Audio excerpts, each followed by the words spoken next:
So when advert for Google comes on, my family and I come to Google and go, what? Why advertise Google? Like, all heard of Google, everybody knows about Google, we all use it. So my question is there a point at which it is literally pointless for a company to spend money on advertising, or does that point never? Advertising saturation.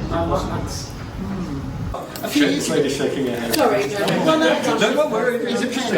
Yeah, it depends. I mean, a lot of advertising is protecting yourself for the future. You know, it's trying to make sure. I mean, Google have made so much money. Advertising, even quite heavily, is not a big part of their wealth. So why not? But I think there is a reason. And when you think about it, because markets they evolve and new technologies disrupt them, and that's absolutely happened with Google. So since AI came out, the proportion of people who use Google for understanding the world has plummeted because they're all going to ChatGPT and Claude and all the other ones, right?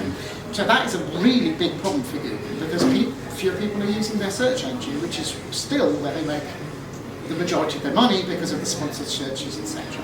So they need to do it to remind people Google is still relevant, it's still number one, and it's got its own, I don't know what the advert's about, but they should be advertising the fact that they have the AI mode, even though it's faster than ChatGPT. But again, that's a product thing, they're going to have to catch up.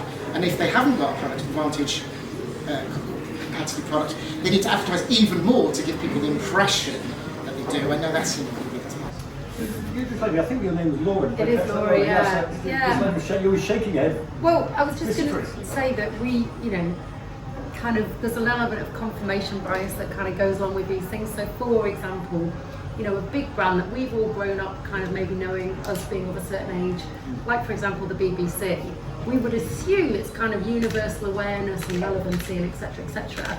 You talk to kind of 14 to 16 year olds, you cannot make that assumption. They are not anywhere near as ingrained. So I think, it's easy to kind of think that these brands are maybe bigger than what they are, but actually you've got to think about kind of future generations, younger consumers, aging out of the brand.